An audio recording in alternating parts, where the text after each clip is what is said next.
Whoa, guys! I don't know how we're gonna start these. I'm running out of ideas how to do cold opens sometimes, so we're just gonna BS the crap out of things. Welcome back to the tavern, everyone. I'm Braden Hi. Foods. I'm Hi. joined by whoa, Hi. Sam, Hunter, and Kendall are here with us That's not. today. With you guys here, audience. We are so glad you can come back to another episode. We appreciate it a ton. We got some good stuff cooked up, okay? We got some stuff. We've made a lot of stuff. You could say we DIY'd a lot of things, all right? We homebrewed stuff, all right? Because that's what we're talking about today. We're talking about homebrew and third-party D&D content. Is it good? Is it bad? Is it worth it? Should you try it? Should you not? Okay, I have some thoughts on this. This is gonna be I have fun. a lot of thoughts on this. So I'm gonna be talking a lot. So I'm gonna try. If you need me to be interrupted, interrupt me, please. I have a lot of thoughts on this. So yeah, before we get into the episode, we again just want to thank you guys for coming out, and also remind you to go follow us on social media.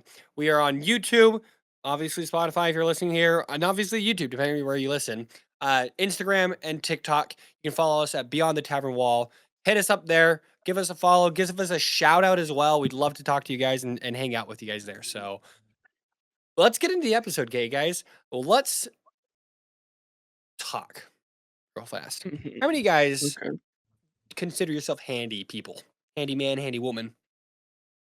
Me. Yeah. How do you who considers themselves a crafty person? I Now, do. Kendall, who? raise your hand. Yeah, by the raise of hand. Remember, again, we don't use our voice when we raise hands, so that our audio listeners have no idea. Yes, exactly. We love that. We love leaving people in mystery. That's what makes a great tavern. So we are going to. Well, I had another thing I was going to talk about. Okay, now who considers themselves a home brewer? Not in the alcohol version, but in the Dungeons and Dragons version. I brew at home all the time. Yeah, I it's do. crazy. Sam has so many brewing kits, so much alcohol and mead. It's wild. It's absolutely obnoxious and kind of cool. So yeah, homebrew, everyone. Let's give those who may not know what homebrew is a definition. Can anyone tell me what homebrew is? Essentially, it's creating a custom item, monster, whatever it might be, to use in a TTRPG of sorts. This is going to be completely of your own creation. I mean, you can base it using core content or core stat blocks or whatever, but it's going to be altering or just completely creating something new to use. I Yep. feel like I kind of botched that, but get the point across. Homemade content is what Yeah. it is, basically. Yeah, you hit it right on the head. You could say you hammered it. Wow. There's gonna be a lot of puns today, okay, as well. All right. Like I said, I'm gonna be talking a lot, so please interrupt me. Okay, so homebrew content obviously is when someone creates a subclass, a class, a monster, or whatever it may be, a magic item, and they use it in their game. They put it towards their game.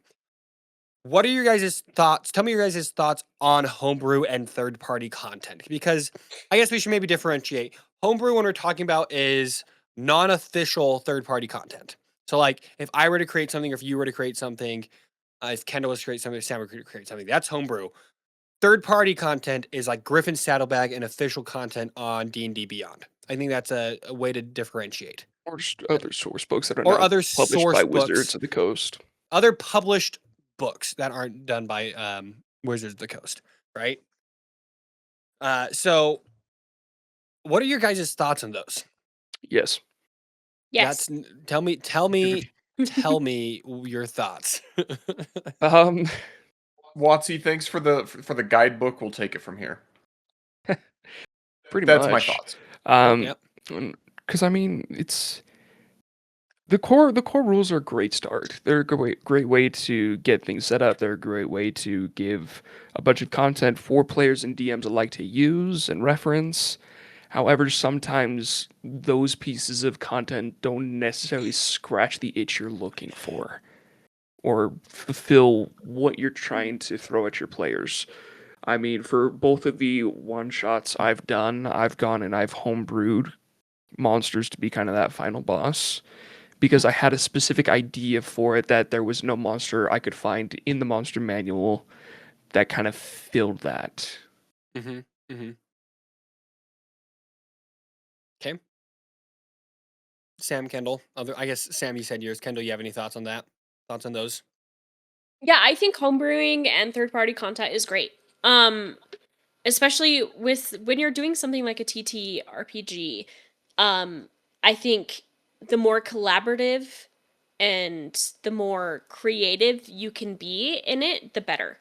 Right? So we have all of these different sources, all these different people coming up with different things. I think that only enriches the game, right?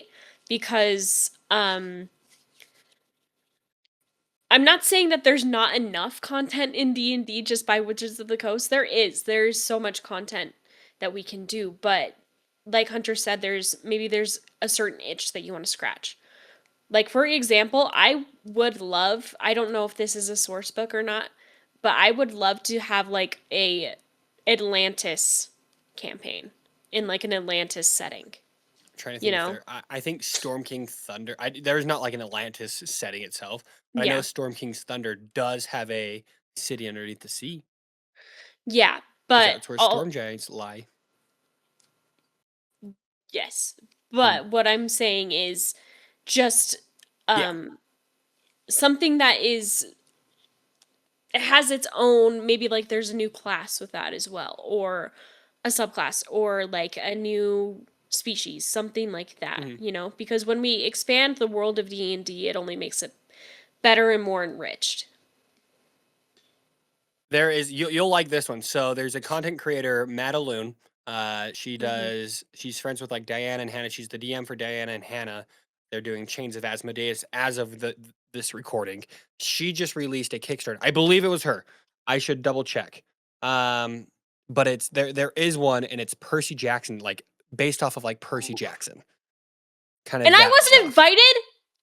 It was a Kickstarter. Oh, okay. It was a source book. Okay. Okay, that's what it was. It was a source book, and that's what I'm. It's a third party content. I can get you the information in a second, but Will you it seems please? interesting. I don't. Okay, can I share my thoughts real fast? Yeah. It might not be real fast. Can I share my thoughts? I don't have a Probably not problem much with of it. not third party, yeah, third party and homebrew monsters and items. I think those are fine. It's the classes and subclasses I do not think people know how to balance properly. Do you still have PTSD about my Lancer? No, I don't have PTSD, but it makes the game not fun. If I am over here, so there was what was the feat? It was not the feat. It was Griffin Saddlebag 2, right? That's where they were from, and it was think the so. Steelhawk. Yeah, which that's is the a one. fighter subclass. Which the Steelhawk. So part of the problem with getting heavy armor is that like, I believe it's heavy armor, right? They have a thing where heavy armor is now considered light armor, basically. That and the lance is supposed lance. to be a two-handed weapon, but I think I could use it one-handed. Yes. So these Which things allows that you to are have a shield. specifically Which is designed for nuts. this, right? Because they are balanced in that sense. They're literally like, oh no, yeah, you don't have to worry about that stuff at all. And then you also can jump 30 feet up in the air times 50, plus another 50 feet up in the air because you can, because why not? Like, in my opinion, where is That the was fun. balance in that? Like, there's not a lot of balance when it comes to that character. And then you also have a lot of homebrew classes. And I remember my friend wanted to play a Witcher character, but he didn't want to do a Blood Hunter, which is based off of The Witcher.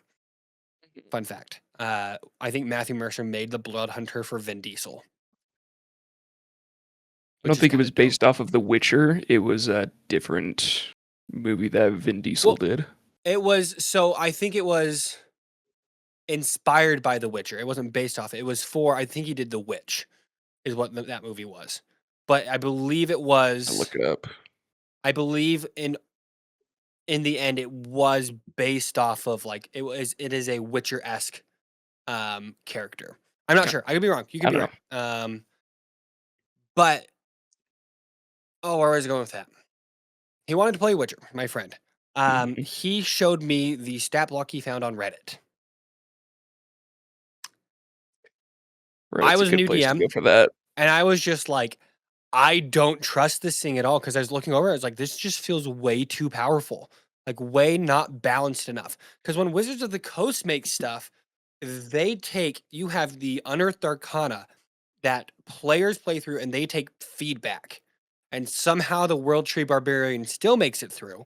But okay, they at Buddy. least take feedback and can balance it off that, and they also have like formulas and all that stuff that they understand to do that, right?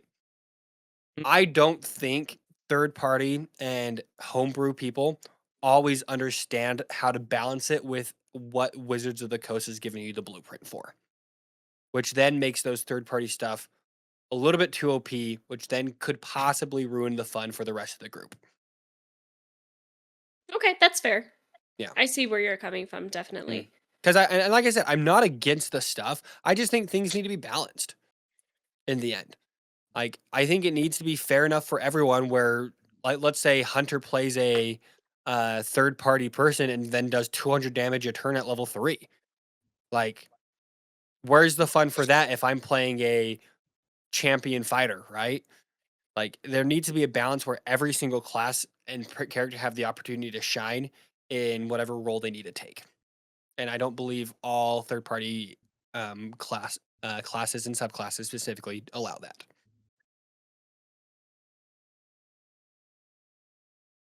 Someone fight me, please. I'm ready. don't- No, you're right. I want to throw You're hands. right. No, someone just disagree with me, okay? Please, just kidding. Braden, you're wrong. I hate wanna you. Roleplay as Chuck You're- Norris. You're cute. Stop it. I was ready to attack your character by calling you cute. How do you feel? It's rude. Yeah, it was really messed up, wasn't it? I want to play the meme representation of Chuck Norris. I want to be immortal. Immortal. Just play monk. My fighter subclass is clearly balanced. My fighter subclass. It gives me 300 extra damage at level 3 and 16 free actions where I can attack. So this might be controversial. Maybe it is, maybe it's not. I don't really care. I don't think it's necessarily the creator's or I don't think it's really their responsibility to make it balanced. Like if they have an idea and they really want to flow with that and they have a specific thing in mind for it, like I think that's fantastic.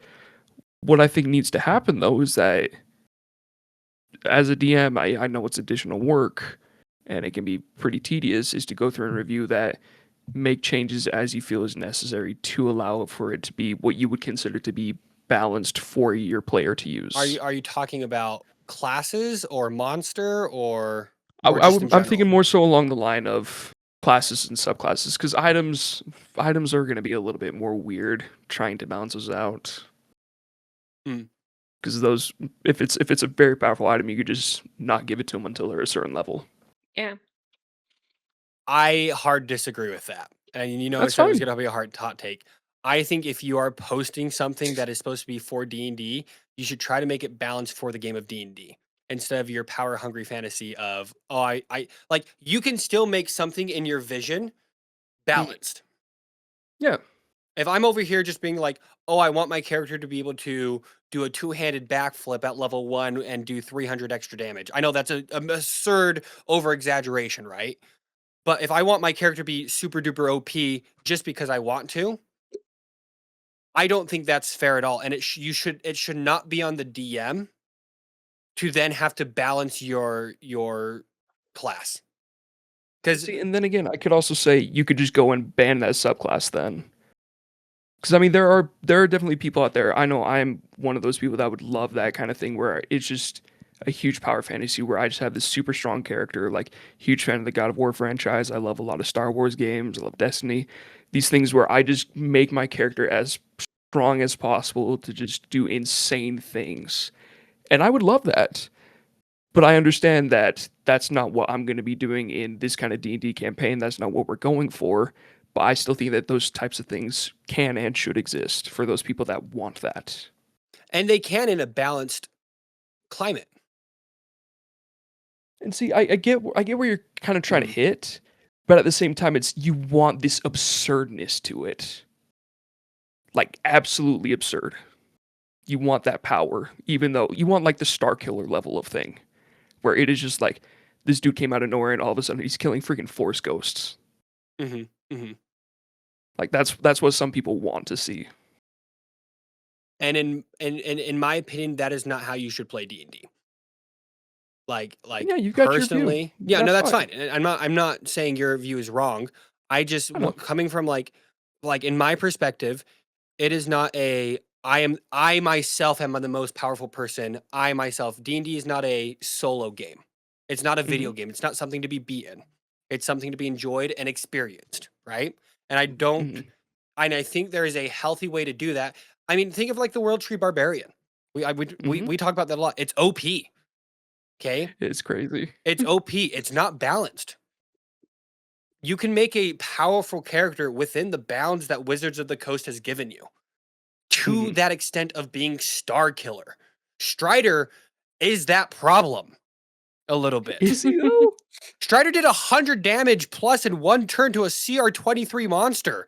Yeah, with a friggin' no, it was only one crit, but with a crit, a spell pumped into it, and I believe Magical another weapon. concentration. Yeah, magical weapon, a concentration spell. Like that's just me min maxing. So you want your basic attacks to be able to do 100 damage. Oh, absolutely. I'll be dude, honest, Hunter. I Firebolt hate that should kill. mindset. I really do. And see, Like, well, here's the I thing: think is it's what I'm extremely thinking of. unhealthy for D&D. What I'm thinking of is like not necessarily like in a campaign, but like if I were to do a one shot, I would love to be almost kind of like freaking yeah, like Star Killer or Kratos, just being able to deal absurd amounts of damage, Yeah, use a yeah. bunch of cool Mhm, weaponry, just absolute insanity to the point of absurdity. mhm. I guess. Sorry. Anyone else have any comments? Me and Hunter take over. Kendall, Sam. No, I think homebrew is great. I think if you don't like homebrew, I understand. Like I'm very much in the middle of this topic, if that makes sense. Yeah.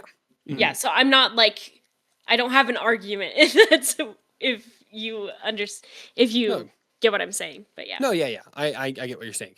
Mhm. I think for me, Hunter, it's the idea of you don't need third party or homebrew to do that. Hmm. I don't need to create a Star Killer specific class to be Star Killer. I don't need a God of War class to be Kratos, you know? Like you they've taken inspiration from a lot of this stuff. Like that is obtainable within the bounds that is given within the rule set of Wizards of the Coast. And again, I'm not saying any of this is wrong. I'm not saying I personally don't agree with that mindset. But when I play combat, I want to hit hard and I want to kill. I'm the same way. Yeah. Like, right? And I totally understand that. I do think it is on the creator of the content if they're trying to make D&D specific things for people to use in a campaign to balance it. And I'm not saying balance, and balance doesn't mean weak. It's a PvE game. Nothing should be weak. I hate when video games nerf things in a PvE game. I'm playing Call of Duty Helldivers. Zombies. What? Helldivers. Helldivers. Want to know who's really bad at it too? Activision and Call of Duty. I'm playing Call of Duty Yeah. Zombies, Kay. I'm shooting zombies. Why are you nerfing my stupid weapon? Brayden, take a breath. It's okay. I have asthma. Don't tell me that. To all my asthmatics out there, take a breath. It's okay. That's offensive. Just breathe. I just, I think everything could be power scaled up, is what it is. To be that Kratos, to be that Star Killer. I don't think it should be, oh, here is the Wizards of the Coast classes here in the middle. They're all balanced well. And then all of a sudden, Doobop's bag of Doobopity Bops is over here. Very creative, wasn't it? Yeah. Doobop's bag of everything is like, by the way, here's the God Killer class, right? I think why can't you just create something in here that has that theme and that vision itself within the balance of everything, right? Right. Yeah. I mean, we're at the same point beating a dead horse, right? So we're like, Yeah. I don't think you're wrong at all for this. I don't agree with that mindset, but I also understand the desire to be a Kratos level character, right? Yeah. Yeah. And see, because I'll also say I'm a little bit more of the middle ground, kind of like Kendall, like Mm. because I feel the need for balance to let each player have their moment, to have there still be some difficulty to the game, but there's also that gamer mindset that I somewhat have. That's like I want this power moment where I just go insane. And you're very much a like in video games and all that stuff. You are a very, and this is not a problem. Again, you said Destiny, God of War, all this stuff. You want to be the best you can, the most powerful you can. You are constant like, and that's not a bad idea at all. So it makes sense why even in D&D, you're like, I want to be able to hit the hardest and do the best I can. I want to roll plus 20 on everything because that's how you play games, right? Yeah. Which is not a problem. I'm not saying that's a problem at all. I'm just acknowledging that fact, right? I'm Hunter, it's a acknowledging the problem. fact that you're wrong. Okay. Guys, I just want to go try hard. Leave me alone. Let me be D&D. I want to sweat profusely whenever I open Tetris, please, guys. Oh gosh, dude, those freaking Tetris players scare me. They do. Yeah, they're Freaky, man. terrifying. I am bad at Tetris. You guys want to play Tetris? No. Podcast So, is yeah, over. like- We're all gonna go play Tetris together. Bye. I legitimately love Tetris. So going off of this with everyone, how do you set expectations? Is it health? I don't want to say is it because then it's just yes or no. How do you set expectations in your group? And let's not just go basic, like, I guess session 0, all that stuff. Do you think maybe this is a better question. Should every group require homebrew or not homebrew? Like, because for our group, I say no third party or homebrew. Mm-hmm. So again, I think it's truly going to need to be a group discussion. Because again, there's going to be those players out there that want kind of like that specific thing to fill that fantasy or style of play that they want to hit. And so you have to have that discussion whether or not homebrew is going to be allowed or not. I mean, but then again, like you can just say, we're not going to homebrew it, but we can flavor this specific class and subclass to kind of fit that need. I feel like that's the one thing D&D does extremely well is it allows you to flavor that stuff. Mhm. Where It does. if you have a vision for something, it can fit almost everything. Like if you wanted to, like, we'll go off again your stuff. Like a star killer could be a fighter, right? Mhm. And I'm not saying this specifically to like try to convince you, Hunter. I'm just you've used these examples You in the won't. podcast, so you're right. I'm trying to convince you that you're wrong again.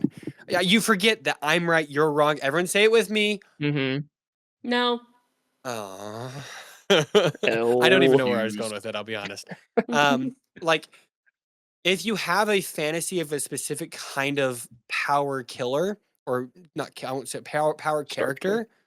killer. Yeah. If a power character, the subclasses allow you to do that, right? Because of flavor. Mhm.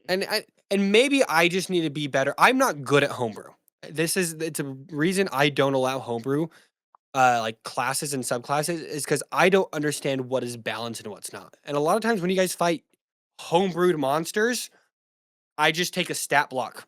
I'm like, okay, this stat block works for what I want. I don't care that it's a sphinx or whatever. I'm gonna flavor it to what I want it to be. I think that's great. Because Yeah. which And is that's like 99% of what homebrew is. yeah. Because Hunter's over here, Hunter does the research and he takes the time to curate a monster. I've done that before, and the monsters have either been really weak or too powerful. And it's like, now, I want to be able to learn how to homebrew. Okay. I want to be able to create my own class, and I want to be able to create my own subclass that is balanced in a way that fits what we're going for. So Hunter, I'm going to ask you a question, and then obviously Kendall and Sam, you can answer as well. How do you go about play testing and balancing a monster? And maybe this isn't the best question for you because you were saying you kind of go for that. If you have an idea, you go for that, right? No, yeah, because I mean, what I'll straight up say, the monster I used last year, or I guess technically 2023, when I ran my one shot close to Halloween, I created what I called the Nightmare Weaver. This sucker was basically a combination of Darkrai from Pokemon and Pennywise from Stephen King's It. That is kind of what I decided to put together. Going from there was just kind of like, okay, how do I flavor these abilities, kind of put them together? The hardest part was trying to figure out how to make the stats balance because I had to figure out, okay, this is what level it's going to be. How do I set up its stats to make it so that it is strong but not too terribly strong? What kinds of. A lot of it was also how many hit points do I give it? Do I give it summons? Do I give it legendary actions? For me personally, I took a look at, okay, this is a level 10 party. A lot of the time they're going to be rolling 16 or higher. So I gave it a armor class of 18. I figured, okay, this is not too terribly high, but it's high enough where they're not always going to hit. Then I also had to figure, okay, I'm going to give it some summons so that they're not all just going to surround it and absolutely wail on it, give them different things to focus on.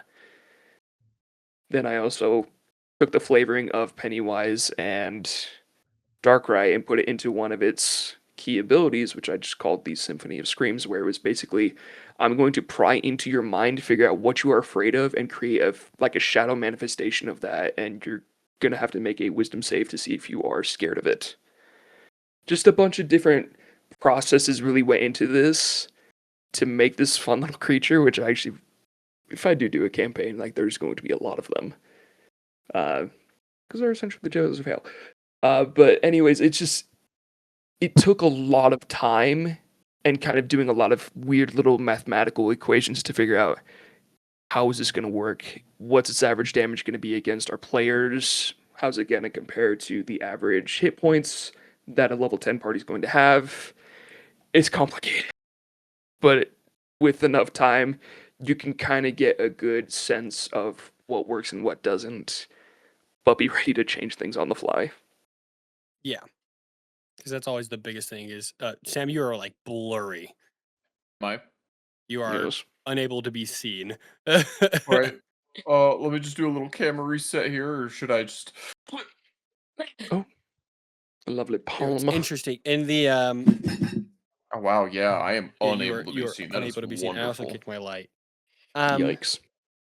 It's interesting in the 2024 DMs guide. I was looking up to see how, because in the 2014 one when it talked about creating a monster, it is so confusing when it talks about calculating CR and how much damage and all that stuff. It Yeah. made no sense. Mhm. CR stupid. I don't care for it. Looking at this, I go to page 56 where it's create a creature, and it gives me my use the approach and examples in the following sections to build custom creatures for your game. Minor alterations, you can change the superficial details of creature, blah blah blah blah blah. And I'm like, I don't see the table anymore. It's literally just sizing creature type, ability scores, languages, proficiencies, senses, spells, attacks, resistances, immunities. Then it goes into traits of like poison tolerance, siege monster, warrior's wrath, wild talent. And that's it. They don't even talk about how to calculate damage.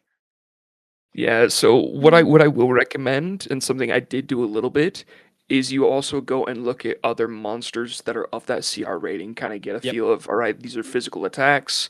How much damage are they doing on average? Is this monster going to be a little tankier? Is it going to be a little bit more damage focused? Small tweaks and changes. You can slowly but surely kind of get a good sense for how to scale things.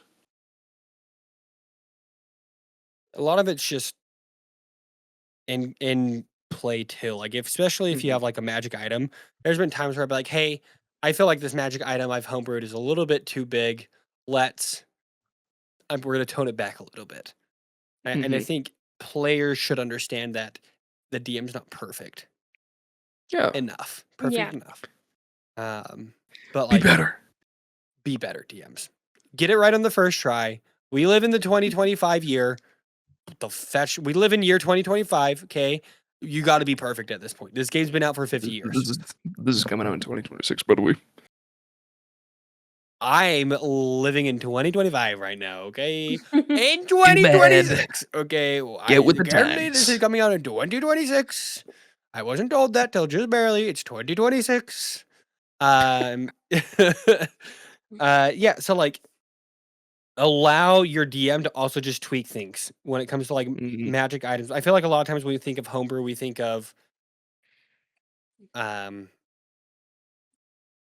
I don't even know, like monsters and stuff. Like DMs are, it's hard to tweak Mm. that to get it balanced because you don't want to sit throw the same thing at someone over and over and over again until it's balanced, right? I mean, you Yeah. could. It could always just keep coming back. There you go. That's how I'm gonna do it. I'm just gonna have them keep coming back. I do think though you can balance a spell or magic item. Do you think it's a possibility? I want to get your guys' thoughts on characters, specifically not characters, players homebrewing like a spell or something.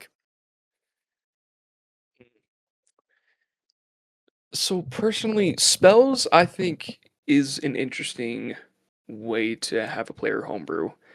I feel like more often than not, people are just gonna go for the default of, oh, I'm gonna flavor spell to be this way.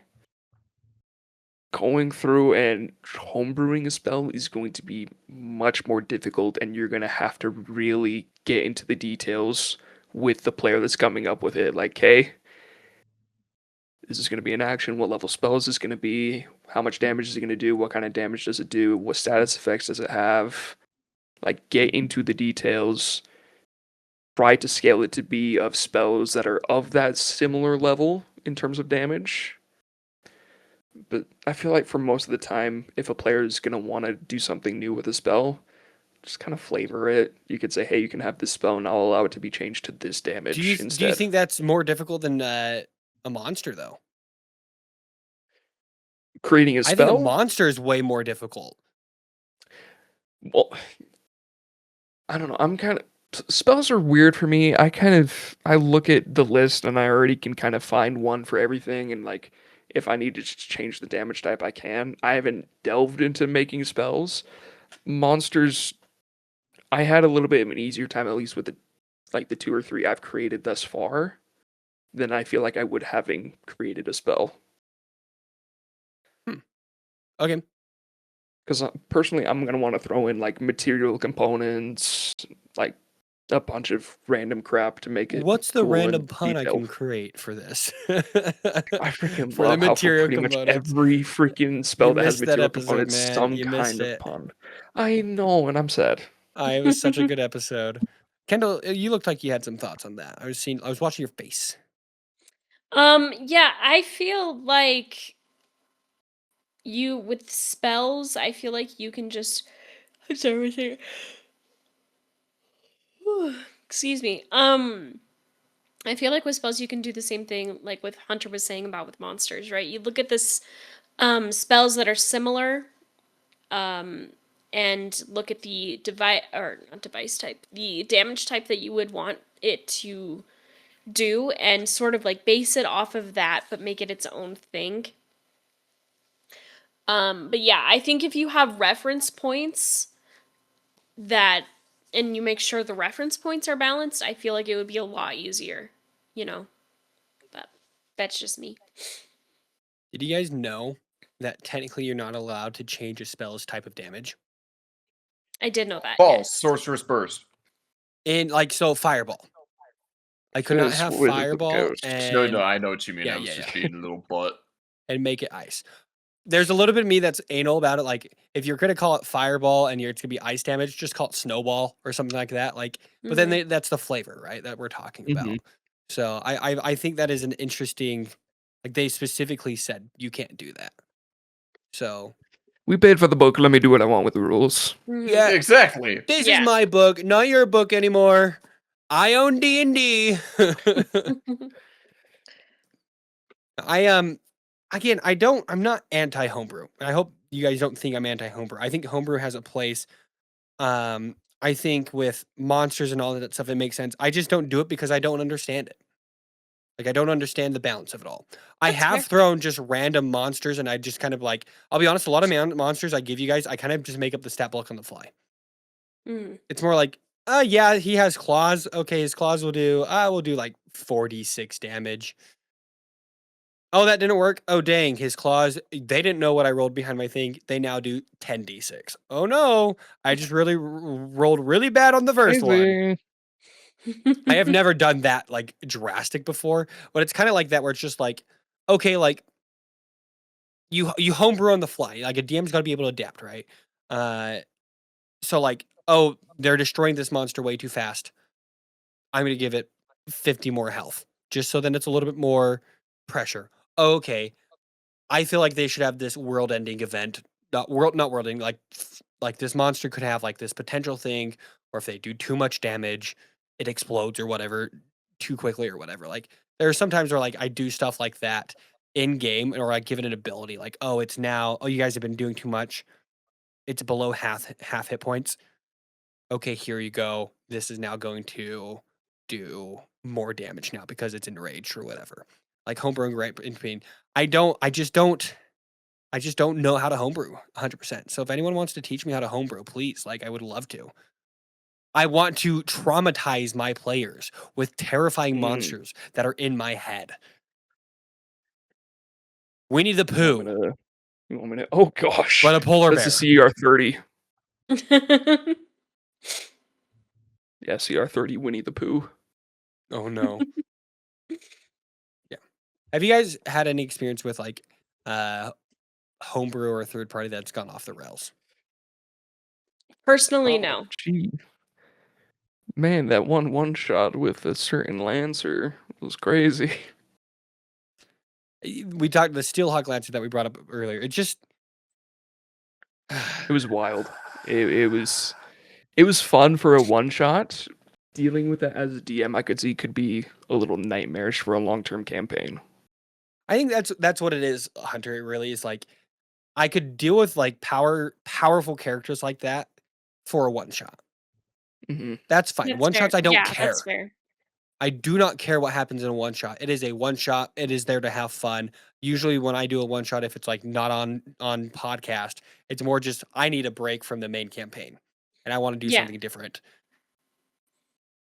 Campaign though, if I had a guy from level 1 just killing everything in one hit, it's not fun. Like as a DM, your goal as a DM is to make sure everyone's having fun, right? So Yeah. going back, like so like for a one shot, yeah, they're great. Or like even like maybe a 4 session, like a mini campaign and all that stuff, right? But for the whole thing, no, I would go insane. I'd lose my mind. Okay. I'd lose it. And I don't have much left. It's So grasping at straws. I really am, dude. I am grasping at wrinkles. But they're not longer wrinkles, they're smooth. Smooth Mhm. brain. Smooth Smooth brain. brain. Smooth brain. I don't know why I'm on that today. Any No final ridges or lumps, and valleys comments? and bumps. Any final comments about homebrew or third party stuff? Kendall and Sam, we've talked a lot. What are your guys' thoughts? Well, I was just Other about to say, I don't have a lot of experience with it, but it is something I do want to look into because I feel like we joke around a lot about homebrewing subclasses. Like, I still want to figure out Oath of the Lease. I think that would be funny. I want to Yeah. create a subclass for each class revolving around like college or living in an apartment. I think that would be so funny. So I do want to look into it more. Trademarked by Beyond the Tavern Wall. You can take them. Yep, Okay. Oath of the Lease, that's So- ours. That brings in another question, Braden. Would you allow us to play a homebrew subclass or class if we made it with you? Like step by step along the way. Yes. Okay. Cool. It's set in stone, ladies and gents. Here it is. The likelihood of you getting me to make one, not like I just don't want to bother with that. Guys, like I've said, I'm Hey. busy. Like, You I'm don't gonna- want to make the cheesemonger bard with me? no. Why? I know. Here's the thing. I'm gonna be so picky about it, though. You've got to understand that I'm gonna be picky.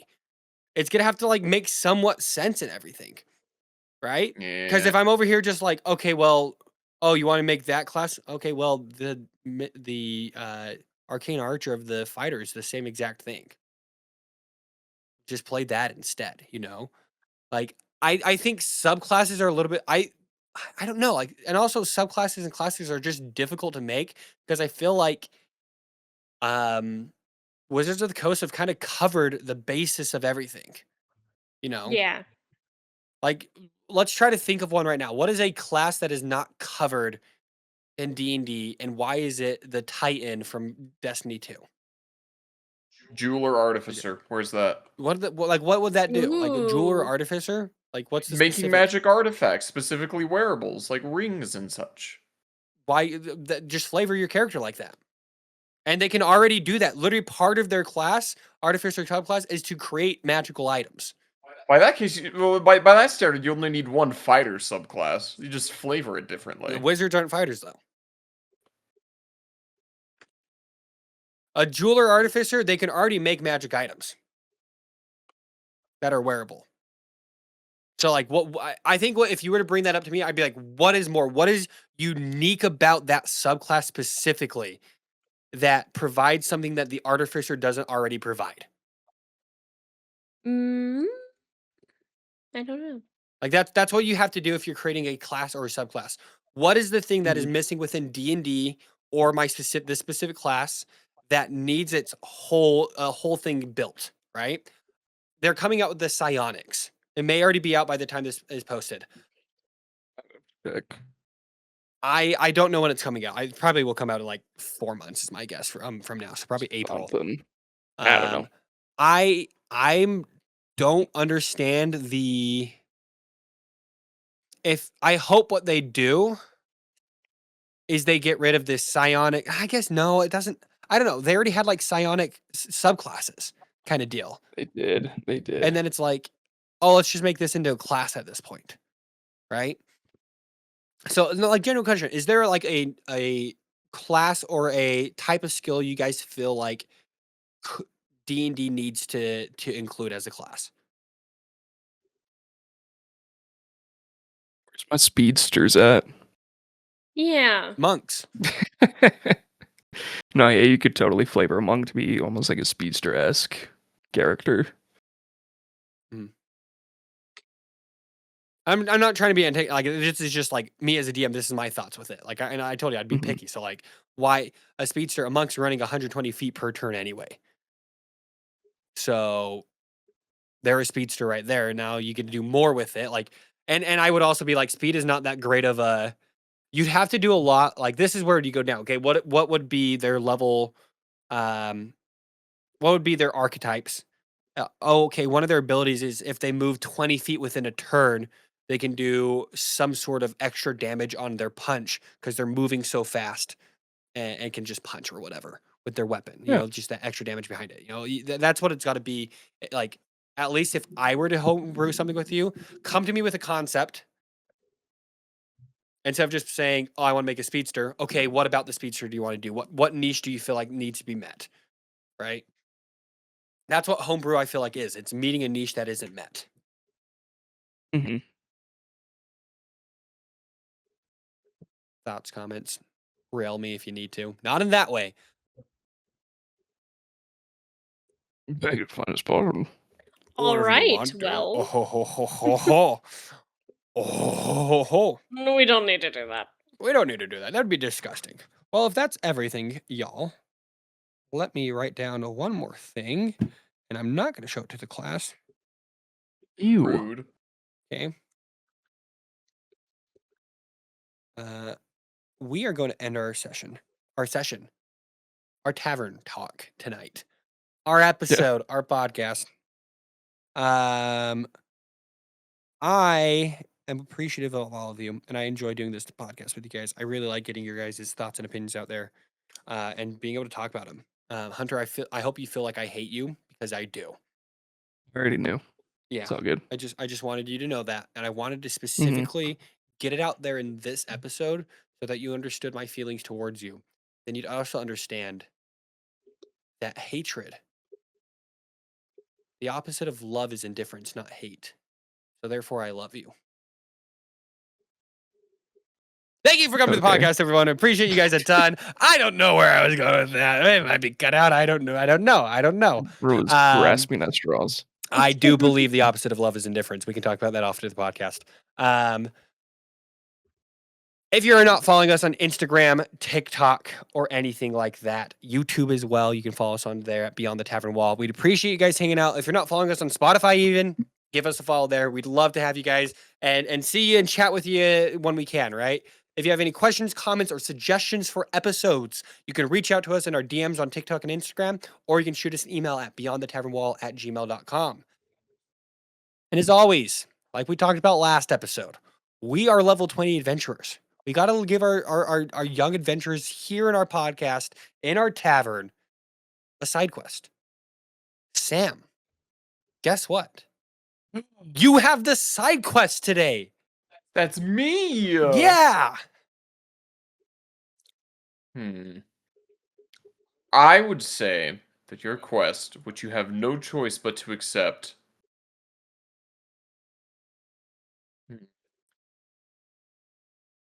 This is a tricky one. I don't want to make Braden mad with a homebrew one. Do it. Do Make a him mad. homebrew one. It's fine. Piss me off, Sam. Share the podcast with the individual in your life who won't do anything, won't play any game, won't create any character in any medium or format unless it gives them the creative liberty to piss off the person in charge. How dare you say that, Sam? Gosh. Love it. Gosh. Love the fetch out of it just to piss off your friends. D&D, I want my homebrew classes. If you Share know with that someone individual in your life who just likes to piss off the guy in charge in any medium form, share the podcast with them. Thank you so much for coming out to our tavern, and we'll catch you back here next week.